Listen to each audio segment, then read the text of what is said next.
Bonjour tout le monde et bienvenue sur The Great Many. Dans cette vidéo, on va parler de musique, d'architecture et de politique. D'ailleurs, si vous voulez plus m'entendre parler de musique, abonnez-vous à mon compte Instagram et TikTok. J'ai commencé une petite série de vidéos où je parle d'albums que j'écoute et j'ai déjà sorti 4 vidéos de la sorte. Cette vidéo devait être à la base pour ce format, mais j'avais tellement de choses à dire sur l'album dont je vais vous parler aujourd'hui que la durée d'un réel Insta ne convenait pas. Alors je me suis dit que j'allais en faire une vidéo plus longue pour YouTube. Bref, cet album c'était Hostile Architecture de Ashen Spire et je vais particulièrement me concentrer sur une seule chanson, je m'expliquerai en temps voulu.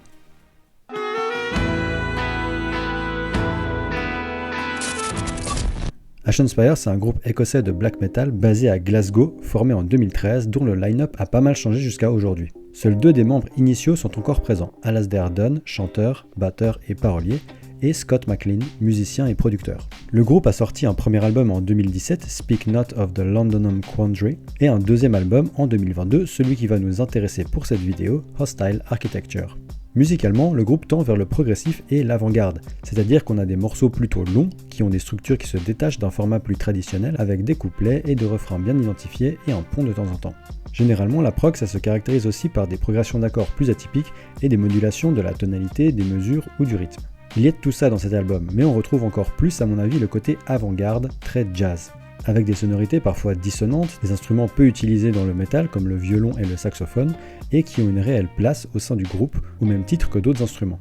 Avec aussi une manière de chanter de la part d'Alasdair Dunn, qui est assez particulière, on est parfois plus sur du parler ou du déclaratif très théâtral, plutôt que du chant. La musique avant-gardiste, c'est un mouvement qui a pour volonté de repousser les normes ou les codes musicaux considérés comme traditionnels au sein d'un genre particulier, autant dans la structure que dans le style.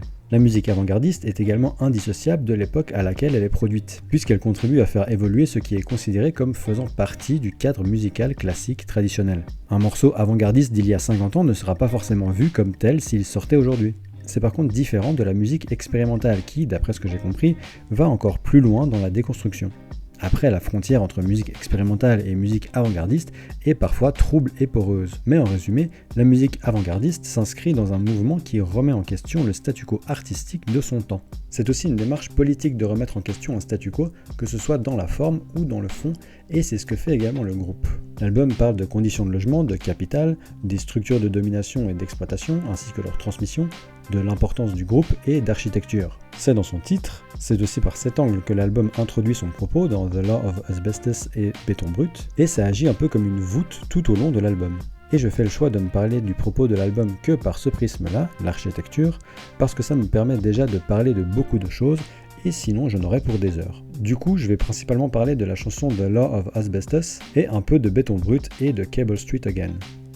Le propos de l'album, c'est de dire que les inégalités qui existent dans nos sociétés capitalistes néolibérales sont voulues, organisées et défendues par les systèmes et structures qui les forment, dont certains concepts et styles d'architecture en sont les témoins les plus visibles. Ce sont des guerres sciemment menées contre le peuple, contre les classes populaires, contre les personnes racisées, contre les femmes, contre les minorités de genre et les minorités sexuelles, contre les personnes en situation de handicap, contre toute personne ou groupe susceptible de subir des discriminations structurelles et systémiques. Ces guerres menées par les États et leur politique néolibérale, par les grosses entreprises et la classe bourgeoise ou possédante, font partie intégrante du système capitaliste. Ce ne sont pas des dommages collatéraux, ce ne sont pas des failles du système. Et ça ne vient pas du fait que le système ne fonctionne pas ou qu'il est cassé. Non, ce sont des guerres de classe, raciales, patriarcales, écologiques, etc. C'est le système. C'est la condition pour avoir une accumulation du capital du côté des entreprises et des individus les plus riches, pour maintenir et renforcer la suprématie blanche, le cis-hétéro-patriarcat, etc. Et les États soutiennent et favorisent ces guerres en toute connaissance de cause.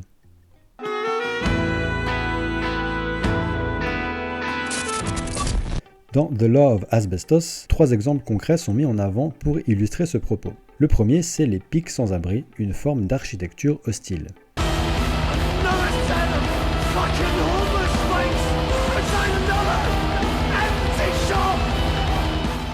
Globalement, l'architecture hostile désigne les aménagements urbains qui empêchent les personnes sans abri de dormir sous un banc ou sous un pont.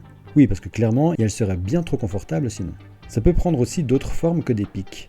Accoudoirs sur des bancs, bancs ou sièges inconfortables, sol irrégulier, plantes décoratives voire épineuses, grosses pierres, abris qui ne protègent pas totalement de la pluie, etc. Tout ce que vous pouvez imaginer, voire pire, qui puisse décourager des personnes sans abri ou autres personnes jugées non désirables d'occuper ces espaces.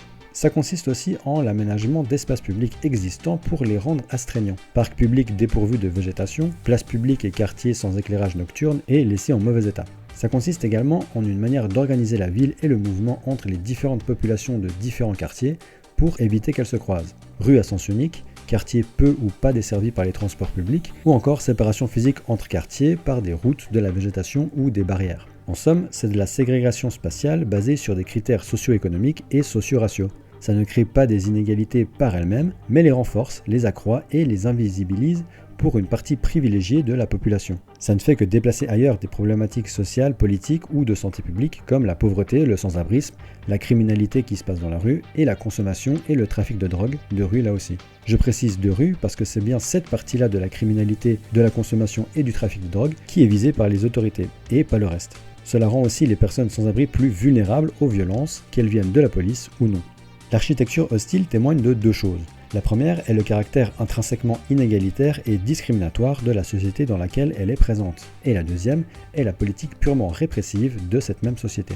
Le système capitaliste et les institutions produisent des inégalités, de la pauvreté et des personnes sans abri, via entre autres le manque de logements sociaux, la baisse ou la suppression des aides au logement, l'inflation des loyers, l'augmentation du coût de la vie, les politiques qui diminuent les droits des locataires au profit des propriétaires, ou encore les politiques qui favorisent les expulsions de logements. Tout ça dans un contexte de répression organisé par l'État via la police et la justice. Expulsion des squats, des campements, des regroupements de tentes, violences, saccages, criminalisation des personnes sans abri via des amendes, des condamnations, de la prison, des centres pour personnes migrantes qui ressemblent beaucoup à de la prison, etc. L'architecture hostile stigmatise les personnes sans abri et les désigne comme des gens qui n'ont pas leur place dans la société et à qui il est légitime de s'en prendre. C'est simplement la conséquence d'une idéologie qui hiérarchise les vies humaines, qui en désigne une partie comme indésirables et qui considère qu'il est légitime de les laisser mourir et de les faire mourir. L'âge moyen au décès d'une personne sans abri est d'environ 48 ans selon le collectif Les Morts de la Rue, plus de 30 ans de moins que l'âge moyen au décès en Europe pour toute la population. En 2024, il y a eu 912 décès dans la rue en France, toujours selon le même collectif, pendant que le nombre de personnes sans abri a doublé au cours des 10 dernières années, passant à plus de 350 000 personnes. En Suisse, ce n'est tellement pas une préoccupation qu'il n'y a pas de chiffre officiel. Une étude a bien tenté de le faire, mais seulement 28% des communes y ont participé. En Angleterre, c'est un peu comme en France, 1611 décès en 2024 pour environ 350 000 personnes concernées. La chanson se termine par une anaphore.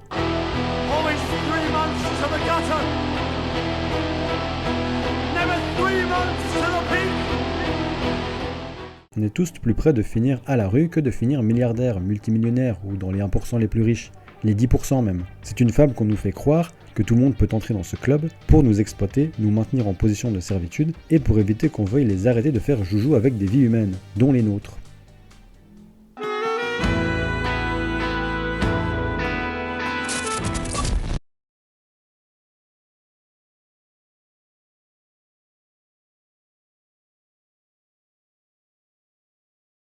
Le deuxième exemple dans The Law of Asbestos qui illustre le propos de l'album est l'incendie de la Grenfell Tower en 2017.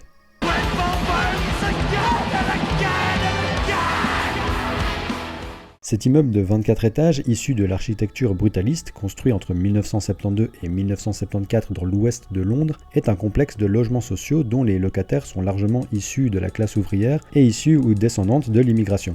Dès sa construction, la tour n'était ni équipée d'alarme incendie centrale, uniquement des alarmes incendie propres à chaque appartement, dont certaines étaient défectueuses au moment de l'incendie selon les habitantes et les habitants, ni d'extincteur automatique à eau, ce qui est la norme pour les tours d'habitation construites avant 2007 au Royaume-Uni et ce qui est apparemment parfaitement légal, ni de sortie de secours.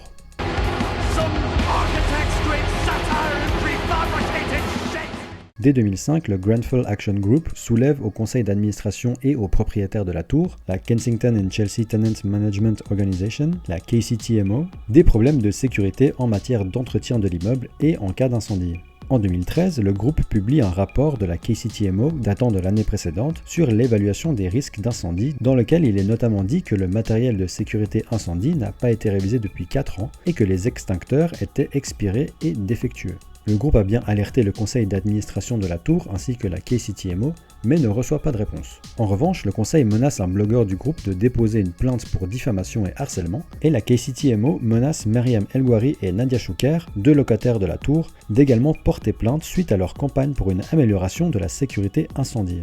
Entre 2015 et 2016, la tour a droit à des rénovations. L'occasion de remédier aux lacunes de la sécurité incendie? Pas du tout. Les principales rénovations concernaient un réaménagement des 4 premiers étages, qui étaient alors des espaces privés, et une rénovation de la façade. Nouvelle isolation, nouveaux revêtements et nouvelles fenêtres en double vitrage. Gardez ça en tête, j'y reviens. En 2016, le Grenfell Action Group avertit du risque que des personnes pourraient rester bloquées à l'intérieur de la tour en cas d'incendie, à cause de l'unique entrée-sortie et à cause de l'absence de sortie de secours. Des associations font également savoir leur inquiétude par rapport à l'exposition de conduites de gaz. Les locataires se plaignent aussi à plusieurs reprises aux autorités locales qu'il y a des surtensions électriques dans la tour, provoquant la fumée d'appareils électroménagers.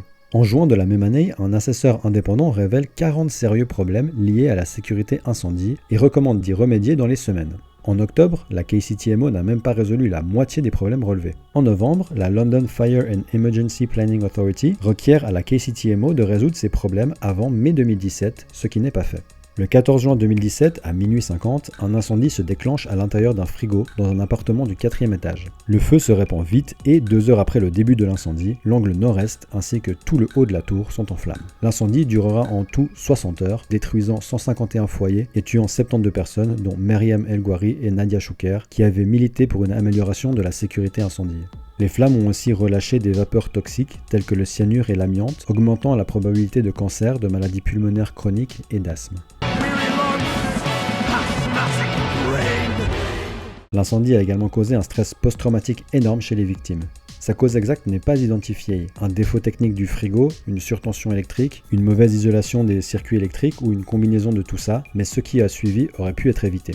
En plus de tout ce que j'ai mentionné comme problème de construction, d'entretien et d'ignorance vis-à-vis des réclamations, la nouvelle façade n'était pas aux normes en termes de sécurité incendie. Le revêtement comportait une couche en polyéthylène, qui est un matériau combustible et qu'il est normalement illégal d'utiliser sur des bâtiments de plus de 10 mètres, mais qui est bien meilleur marché qu'un revêtement non combustible. L'isolation, elle, n'était pas faite pour aller avec ce type de revêtement parce qu'elle comporte un matériau qui brûle sous l'effet de la chaleur. Pour ne rien arranger, la cavité d'air entre le revêtement et l'isolation, qui avait pour but d'améliorer l'isolation thermique, n'était pas adaptée aux matériaux utilisés et a fait effet de cheminée, permettant la rapide progression de l'incendie. Dès 2014, l'incompatibilité entre le revêtement et l'isolation était bien connue. Les fabricants l'avaient même fait remarquer. Pendant les travaux, 16 inspections ont eu lieu et c'est passé. Tout ça pour que la KCTMO puisse économiser 300 000 livres.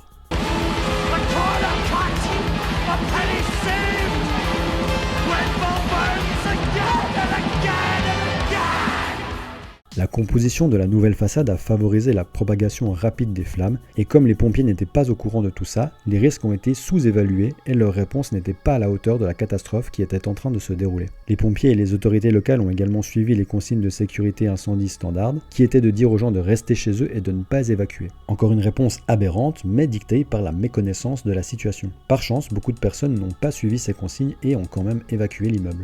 Dans cet événement, il y a toute une chaîne d'acteurs qui ont consciemment mis la vie des gens en danger de mort par indifférence et ou pour leur propre bénéfice.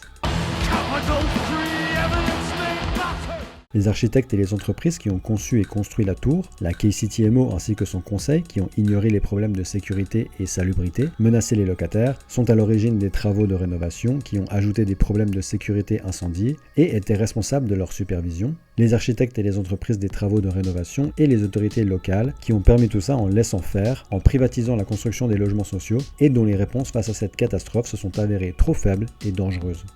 Tous ces acteurs ont mené et ou suivi une politique néolibérale dans une logique d'accumulation du capital et de déshumanisation. C'est l'aboutissement d'une lente mise à mort organisée.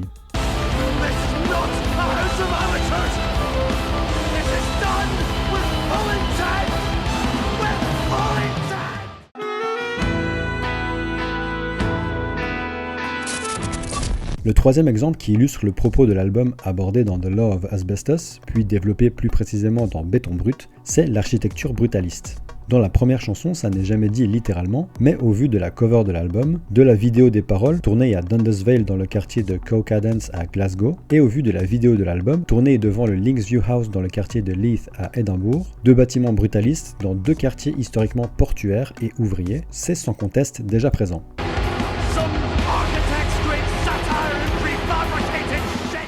Le brutalisme est un style issu du mouvement moderne, né dans les années 50 et très populaire jusqu'à la fin des années 70. Après la Deuxième Guerre mondiale, il y avait la nécessité de reconstruire rapidement et pour peu cher des habitations à destination des classes populaires dans les villes détruites par les bombardements, ainsi que la volonté de se distancer le plus possible du nazisme. En Europe, ce contexte pousse à une recherche à la fois esthétique et éthique, qui sont les deux inextricablement liés. Dans le brutalisme, la dimension esthétique se traduit par l'utilisation massive et quasi systématique de béton, dans un style très épuré, simple, fonctionnel, sans fioritures. Une utilisation honnête qui vise au respect de la matière, qui la prend telle qu'elle est, brute, d'où le nom de brutalisme d'ailleurs, pour des bâtiments dont on voit généralement les structures. Avec ça, on est déjà un peu dans l'éthique, mais cette dimension va plus loin. C'est aussi une volonté d'inclusion sociale, d'aller vers un monde plus solidaire, plus honnête, vers plus de démocratie. Tout ça, c'est les intentions à l'origine du mouvement brutaliste. Sur le papier, ça promet, mais dans les faits, c'est bien plus contrasté. Je vais y revenir, mais d'abord une précision sur le brutalisme. Ça a été utilisé dans les constructions de bâtiments institutionnels, académiques et d'habitation, et c'est cette dernière utilisation qui nous intéresse principalement ici. L'album parle du brutalisme dans un contexte britannique, et il se trouve qu'en Grande-Bretagne, ce style architectural a beaucoup été utilisé pour la construction de logements sociaux au sortir de la Deuxième Guerre mondiale, dans un esprit d'inclusion sociale, comme dit précédemment. Pour en revenir aux critiques, les bâtiments brutalistes ont un côté froid, hostile, autoritaire et manque d'identité. Des critiques à l'opposé de ce que le mouvement souhaitait être à la base, une utopie socialiste et démocratique. Le décalage entre l'idée de base et la réalité réside dans la vision que porte la classe dominante, bourgeoise, dont le brutalisme est issu, sur les classes populaires. Une vision classiste, raciste, déshumanisante, qui ne les considère pas comme leur égal. Une vision projetée dans les constructions des bâtiments d'habitation via les architectes, les entreprises de construction, les propriétaires immobiliers, les responsables politiques et les politiques publiques. Une vision qui assimile sans cesse les individus aux bâtiments eux-mêmes et qui témoigne encore une fois des discriminations structurelles et systémiques qui existent dans notre société. On réserve les matériaux les meilleurs marchés et de moins bonne qualité qui se dégradent rapidement et qui sont en plus mal entretenus pour une partie de la population faisant déjà partie des plus défavorisés. Parce qu'aux yeux de la classe dominante, les classes populaires ne méritent pas mieux que ça. Le gris du béton est terne, morne, ses surfaces sont lisses et unies, le volume des bâtiments traduit quelque chose de lourd, il n'y a pas de motif parce que cela reflète leur vie. Il y a des traces d'eau, d'humidité, parfois la présence de mousse ou de lichen, de rouille sur les barres d'armature, la présence d'amiante. L'usure et l'effritement se voient à vue d'œil. Les bâtiments brutalistes sont bourrés de répétitions, que ce soit les structures qui les composent ou entre eux-mêmes, ce qui confère une atmosphère uniforme, d'enfermement même, carcéral. Ce qui est communément admis comme étant les premiers édifices brutalistes, je ne rentre pas dans le débat, ont été érigés selon le modèle d'unité d'habitation conçu par Le Corbusier, et voués à être répliqués, témoignant d'une volonté d'uniformisation. Les classes populaires sont considérées comme un bloc uniforme dans lequel tout le monde veut la même chose et dans lequel personne n'a aucune identité propre ni individuelle. La droiture et la rigidité des bâtiments brutalistes imposent par extension la même posture à ses habitantes et habitants. Tout doit être précis, sérieux, exemplaire, rentrer dans des cases, rentrer dans l'ordre. Il n'y a aucune place pour les doutes, les erreurs, les expériences, les surprises, l'imprévisibilité, faisant peser sur leurs épaules une responsabilité individuelle inouïe et unique, faisant fi des inégalités structurelles et systémiques. Si elles ne sont pas sages, ce n'est pas du tout parce que la pauvreté est un facteur aggravant de la criminalité ou qu'elles subissent des discriminations, non. Mais c'est parce que, selon la classe dominante bourgeoise blanche, elles sont par nature des criminels qui méritent d'être pauvres, de loger dans de vieux bâtiments dégueulasses et ne méritent en réalité que la prison.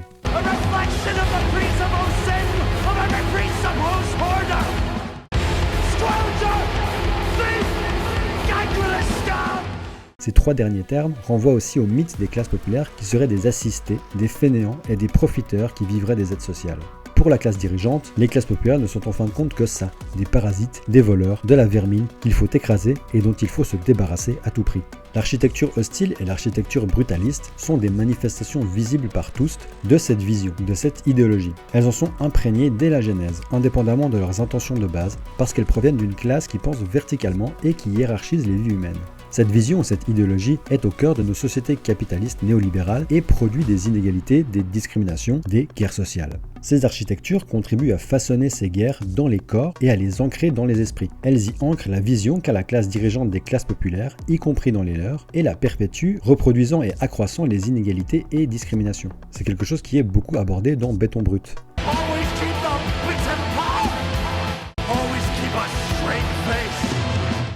I learned the steps before I could walk.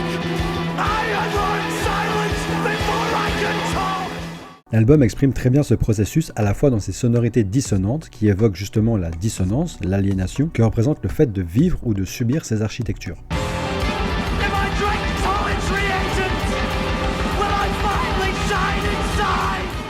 Le réactif de Tollens est utilisé entre autres pour l'argenture, pour faire briller des objets ou des supports quelconques.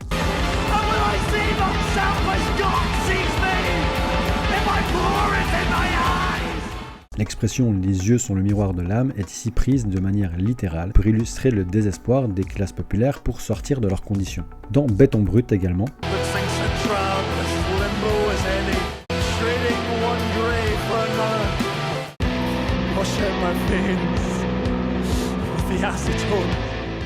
oui, Alasdair Dunn, le chanteur du groupe, est aussi prof de chimie, ok ? Tout ça a des conséquences psychologiques et matérielles sur nos vies, sur nos représentations du monde et sur comment chacune et chacun de nous se représente au sein de la société.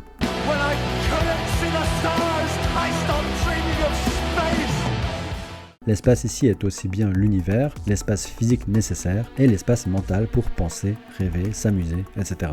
La stature imposante des bâtiments brutalistes leur confère un aspect permanent, immuable, indestructible, des qualificatifs qui se rapportent sur les inégalités qui touchent les personnes qui habitent ces bâtiments, faisant croire qu'elles seront toujours là, qu'il n'y a rien à faire. Même chose pour les bâtiments brutalistes administratifs comme les mairies, les universités, les bibliothèques, des lieux représentant le pouvoir, le capital politique, social et culturel, faisant croire que le pouvoir est stable, qu'il ne peut pas être changé ni renversé. Sauf que le pouvoir, le système, les inégalités, tout comme ces bâtiments, sont des constructions qui sont sales, qui pourrissent, qui craquent de partout, qui tombent en ruine, et donc qui peuvent être altérées, changées, renversées et détruites.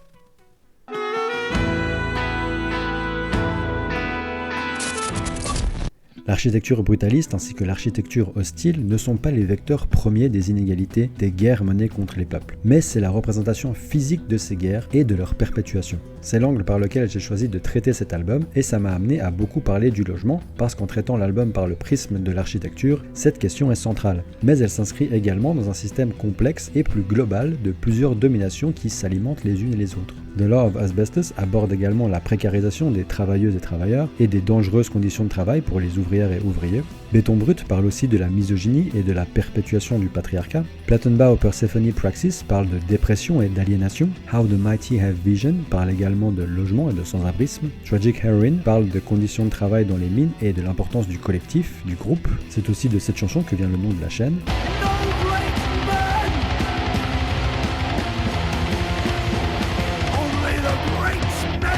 En réponse à la théorie du grand homme ou de l'homme providentiel, Apathy as Arsenic, Lethargy as Lead parle de capital et de plus-value. Palimpest est une chanson instrumentale qui fait office de prélude à Cable Street Again, qui est assez dense thématiquement mais qui reprend le propos de l'album pour expliquer la fascisation générale actuelle.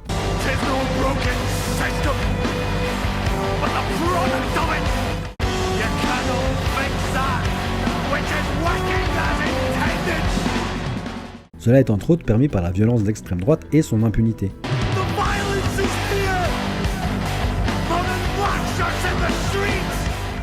Les chemises noires faisant référence à la British Union of Fascists, j'y viens dans un instant, est aussi permis par la complicité des médias bourgeois.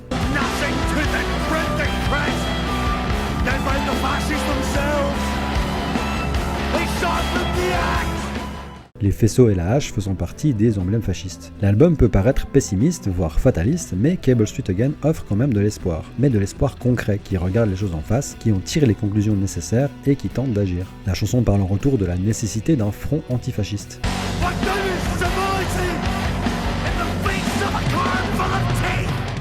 Le titre est évidemment en référence à la bataille de Cable Street. Le 4 octobre 1936, plus de 100 000 personnes ont repoussé une marche organisée par Oswald Mosley et la British Union of Fascists, parti inspiré et financé par les fascistes italiens et les nazis. Hitler était même le témoin de mariage de Mosley. Marche qui avait rassemblé environ 3000 fascistes dans la rue et qui était protégée par environ 7000 forces de l'ordre dans l'East End de Londres. Mais tous ces petits fachos se sont fait repousser par des communistes, des socialistes, des syndicalistes, des juifs, des catholiques irlandais, des marins somaliens, des dockers, des habitants du quartier ou de Londres qui se sont organisés pour les repousser à coups de barricades et d'affrontements. C'était une réponse populaire, solidaire et organisée. Et c'est ce genre de réponse, de mouvement qu'appelle l'album.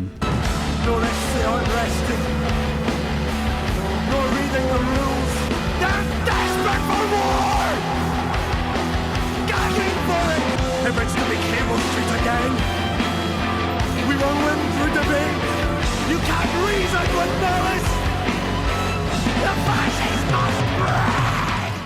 Le tout dernier paragraphe est d'abord un souhait, le souhait qu'il n'est pas trop tard pour agir. Cela étant tout ce qui a été dit dans l'album, avant de se transformer en un appel, un avertissement, un ultimatum envers les indécises et indécis, les apolitiques et les fatalistes.